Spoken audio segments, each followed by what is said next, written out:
Praise the lord सबैजनालाई हामी फेरि पनि सेवाकाईको यात्रा आजको दिन हामी गइरहेका छौँ 19 अनि 20को सेवाकाई आज हाम्रो 3 बजेदेखिको त हाम्रो गोस्पल सेवाकाईहरू छ परमेश्वरलाई धन्यवाद होस् साँच्चै नै आज स्टार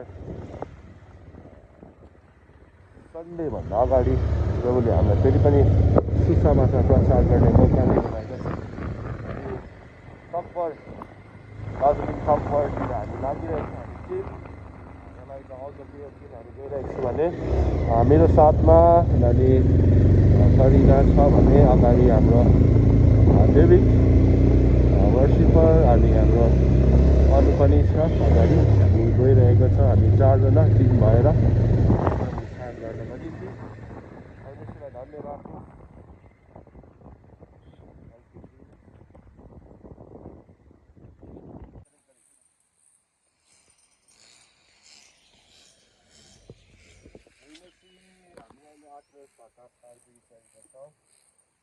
परमेश्वरलाई धन्यवाद हो अनि हाम्रो यात्रा निम्ति हजुरहरूले पनि प्रार्थना गरिदिनुहोस् मेरो साथमा को छ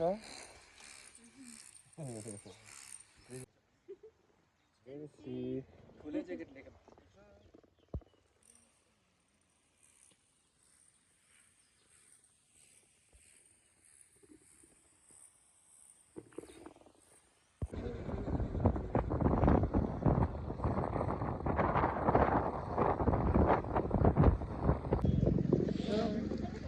सबैभन्दा माथि ओ दुईजना कहाँ हो तिमीहरू हामी अहिले सिमानामा के हो है भिडभाड धुवा पल्युसन के हो के अस्ति रिम्बिक हामी एउटा गएर ए ओ यो बाटो गएको नि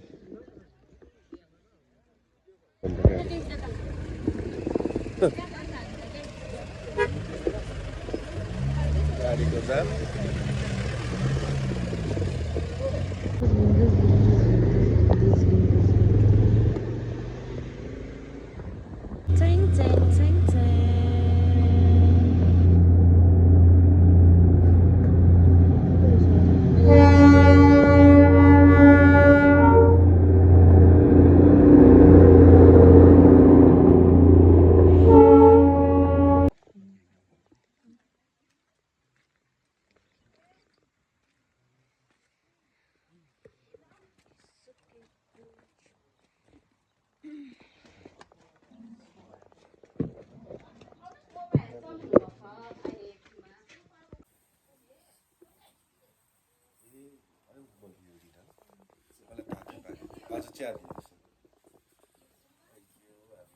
फाइनली टप्पर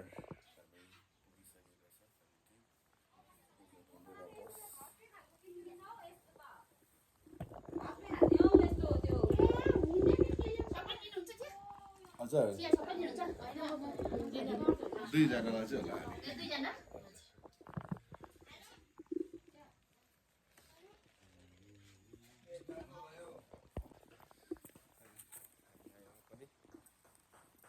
होला आएर पनि हामी चर्च सेवाकाईमा हामी जाँदैछौँ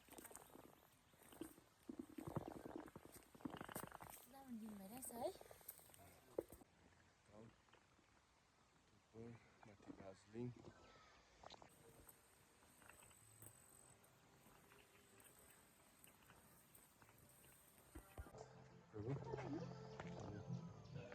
चर्च कम्पाउन्डमा आइसकेको छ हामी कारो चर्च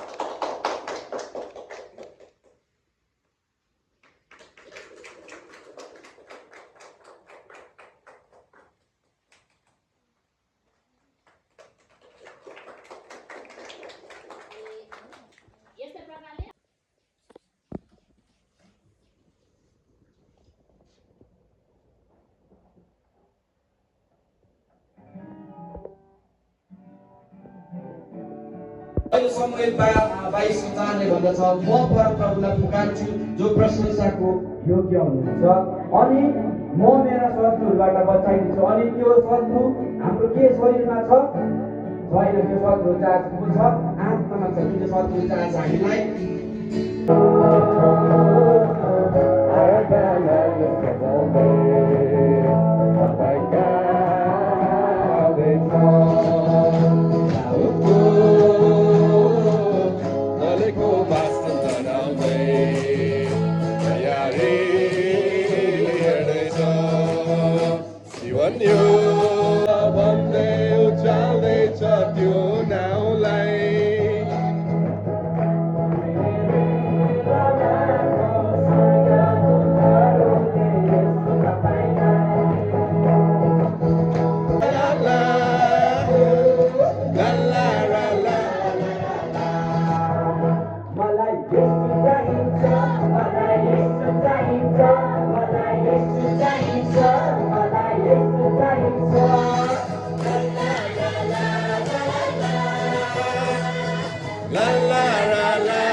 आएको छु तर मेरो आफ्नो इच्छा होइन, मैले रहर गरेर पनि होइन, परमको परमेश्वरले उहाँको इच्छा गरेर बचाउनु भएको छ।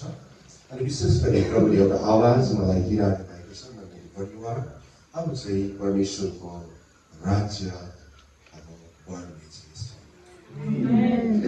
अघि आराधना गर्दै गर्दा पनि हिजो हामी बेलुकी प्रार्थना गर्दै गर्दा पनि यस ठाउँको लागि तपाईँहरूको निम्ति प्रार्थना गर्दै गर्दा पनि प्रभुले कुरो भनिरहनु भएको छ। मण्डली परिवार अब चाहिँ परमेश्वरको राज्य बढेर जानेछ।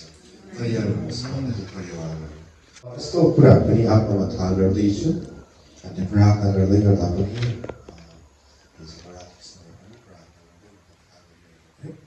यस्तो आमा हुनुहुन्छ जसले धेरै प्रार्थना गरिसक्नु भएको छ तर त्यो कुरो स्वीकार भएको छैन।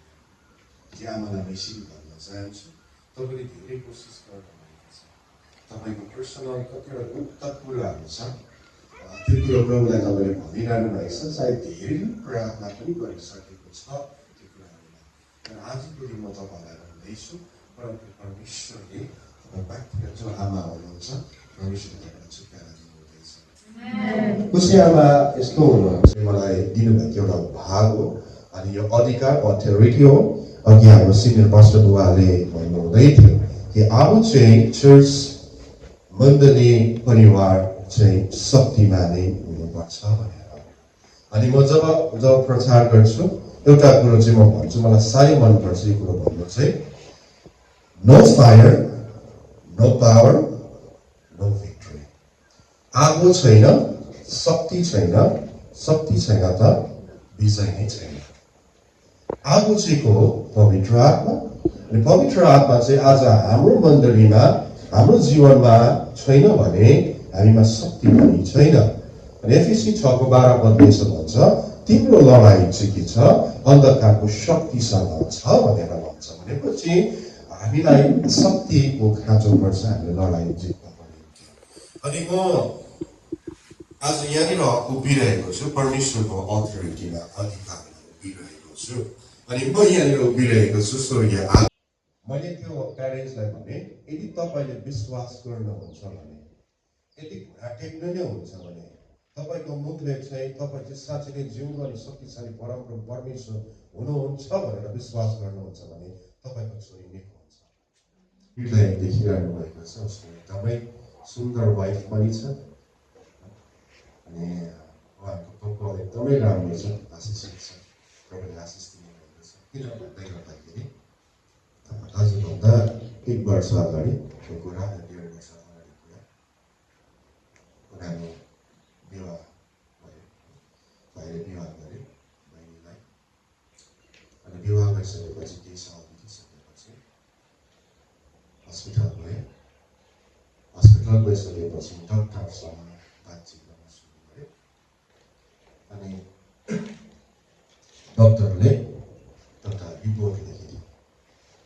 के रिपोर्ट भन्दै गर्दाखेरि अब तिमीहरूको नानी हुँदैन अब किनभने आमाको गर्भ चाहिँ सुकिसकेको छ नानी बस्दैन भनेर डक्टरले साइन एप्रोच गरिदियो मिसिनले पनि त्यही नै रिपोर्ट निकाल्यो हुँदैन अनि भाइ पनि मसँग सेवाकाईमा जोडेर कति भएको छ सायद 2-2.5 वर्ष जस्तो हुँदैन डक्टरले हुँदैन अनि हामीले प्रार्थना गर्न सुरु गर्यो प्रभुको आवाज आउन सुरु भयो अनि कति महिनाको नानी खेलाउँदैछ 3 महिनाको नानी खेलाउँदैछ 3 महिनाको नानी खेलाउँदैछ Speak your presence, Lord. Speak your presence, Lord. Yes, प्रभु तपाईको वचन नै मान्छु रोगी बिमारीलाई अब निको बनाऊ मेरो प्रभुलाई विश्वास गर्नुहोस् अनि गवाई सुन्नुभयो जिउँदो गवायो त्यो जिउँदो गवायो यस तपाईँले यो शरीरको लागि मात्रै होइन तर जुन चाहिँ आत्मा तपाईँ भित्र छ त्यो कुरोको लागि पनि तपाईँले सोच्नु गर्दै गर्नुहुन्छ त्यो कुरोहरूलाई पनि तपाईँले आशिष बनाउनु गरेको हुन्छ यस यसुलाई जीवन दिन तयार हुनुहुन्छ तपाईँ यसुलाई ग्रहण गर्न तयार हुनुहुन्छ यो बिमार केही पनि होइन कतिपल्ट देखाइसक्नु भयो तपाईँले कसलाई देखाइसक्नु भयो हजुर अपनी भाषा हुँदैछ है है अर्को कुरो गान्धी कतिवटा गइसक्यो हजुर एउटा बिल्डिङ बनिन्थ्यो र पनि कसले पर्खिरहनु भएको यीशु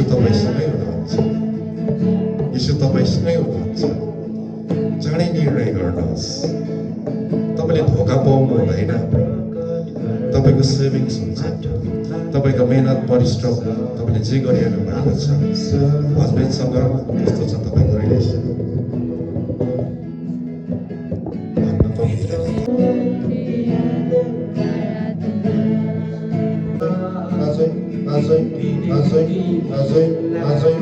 out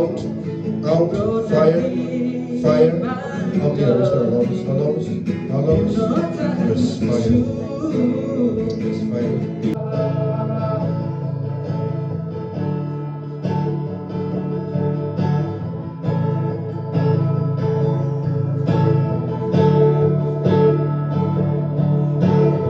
yes receive what is all बाइबलहरू तिमीहरू रेडी हो दानले वरदानको निम्ति यस प्रभुले तिमीहरूलाई चढाउन चाहन्छ हामीलाई प्रभुले अलग गरिसकेको छ छोरी तिमीलाई अलग गरिसकेको छ हामी संसारिक भिडमा भुलिने होइन अब यस प्रभुको mighty क्याम्पबाट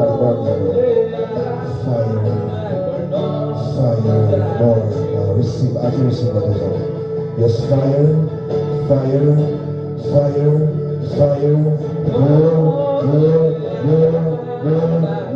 fire rimondo rosso corra bassi sarra idinia namo fire azisimo azay yes azay sarra idinia I command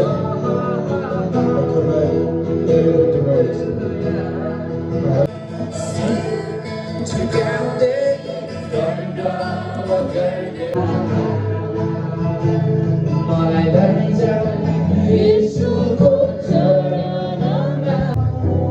I command every demonic spirit, mighty name of Jesus Christ, out.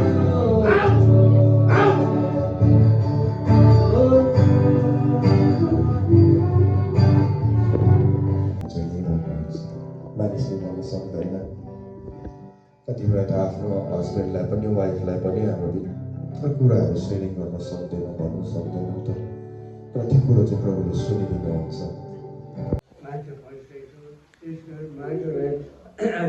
हामी बताउन चाहन्छौँ यीशुले चिनाउन चाहन्छौँ सबै बाँचेको हामी चाहन्छौँ ढलहरू बेलुकाबाट तपाईँको धेरै धेरै सेवा भएको अहिले बर्थडे जाओस् र उहाँको देउताबाट किताबहरू छ तपाईँको महिमा प्रकृति बाहिर हजुर विश्वासी भाइ छ कि हजुर उनको त्यो दुईवटा कोठा ए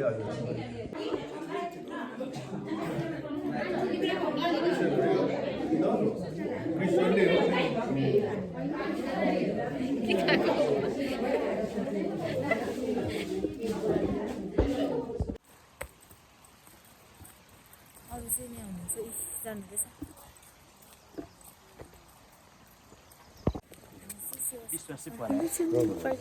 मजा आयो आज सेवामा तपाईँहरूलाई कस्तो भयो आज सेवा जय मसी थ्याङ्क यू प्रभुलाई धन्यवाद होस् साँच्चै नै आज एकदमै आशिषपूर्ण सेवाकाई भए अनि प्रभु प्रशस्त हामीद्वारा बोल्नुभयो मण्डलीसँग साँच्चै नै आज प्रभुको इच्छा हाम्रो जीवनबाट पुरा भएको छ भनेर आज म विश्वास गर्छु अनि भोलिका आजै सेवाकाईहरू अनि अझै हामी आवाज माग्नेछौँ आज रात्रको प्रार्थनामा अनि भोलि हाम्रो करिना पनि भोलि टेस्टामनी बाँडिरहेको छ यसको शक्तिशाली प्रकारले अनि करिनाको लागि प्रार्थना गरिदिनुहोस् तपाईँलाई के भन्छ अब यो चाहिँ मेरो पहिलो भनौँ दोस्रो भयो तर यसरी यति लामाको चाहिँ पहिलो हो अनुभव मेरो लागि बिल्कुलै नयाँ छ तर धेरै राम्रो हो परमेश्वरको कामको लागि एकदम राम्रो छ म अगाडि धेरै धेरै जान तयार छु सुसु लामार्दै नै